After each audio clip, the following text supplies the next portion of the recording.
تھوڑا سا ٹائم زیادہ ہو گیا ہے۔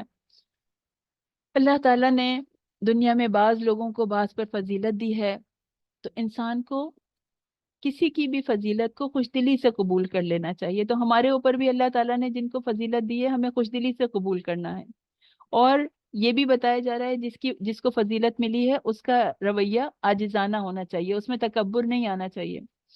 اور پھر ہمیں یاد رکھنا ہے کہ ہمیں اللہ کی راہ میں مال خرچ کرنا ہے اپنی آخرت کو سنوارنے کے لیے۔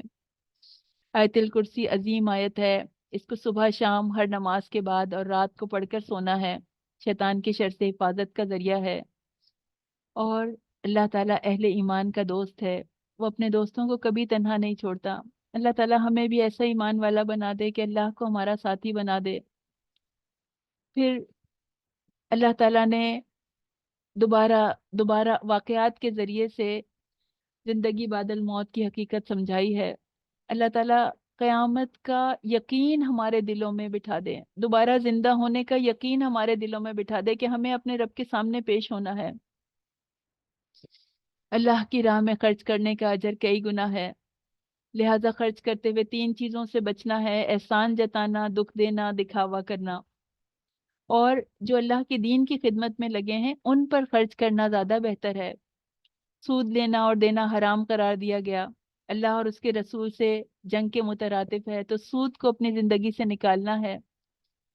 مومنوں کو تعلیم دی گئی ہے کہ جب قرض کا لین دین کریں تو اس کو لکھ لیا کریں تاکہ مشکلات سے بچ سکیں۔ اور سورہ بقرہ کی آیات کو روزانہ پڑھنا ہے، کیونکہ یہ کافی ہو جانے والی ہیں اور قبولیت کا ذریعہ بھی ہیں۔ اور اللہ تعالیٰ نے علم کا مقام اتنا بڑھایا ہے کہ اللہ تعالیٰ نے اپنی گواہی کے ساتھ فرشتوں اور اہل علم کی گواہی کو اکٹھا کیا۔ تو ہمیں دین کا علم حاصل کرنا ہے، قرآن کا علم حاصل کرنا ہے، اور رسول کا اتباع کرنا ہے۔ زندگی کے ہر معاملے میں رسول صلی اللہ علیہ وسلم کے طریقے کو مضبوطی سے پکڑنا ہے اور اللہ کے فیصلوں پر راضی ہونا ہے۔ مریم علیہ السلام کو تمام عورتوں پر تقوی اور عمل کی وجہ سے فضیلت دی گئی ہے، تو عمل کرنے والوں کو اللہ تعالیٰ بلند فرماتے ہیں۔ اگر ہم بھی عمل کریں گے، اگر اللہ کی طرف بڑھیں گے تو اللہ تعالیٰ ہمیں بھی عزت دے گا، دنیا اور آخرت میں ہمیں بھی بلندی دے گا۔ اور اللہ تعالیٰ نے جو حضرت عیسیٰ علیہ السلام کو آسمانوں پر اٹھا لیا ہے، اس پر ایمان لانا ضروری ہے۔ دنیا کے مال اور دولت، یہ سب چیزیں اچھی تو ہیں مگر عارضی چیزیں ہیں، اللہ کے پاس بہترین انجام ہے۔ اور ایمان والوں کے لیے کافروں سے گہری دوستی جائز نہیں ہے۔ ربنا تقبل منا انك انت السميع العليم وتب علينا انك انت التواب الرحيم۔ سبحان ربك رب العزة عما يصفون وسلام على المرسلين والحمد لله رب العالمين۔ السلام علیکم ورحمۃ اللہ وبرکاتہ۔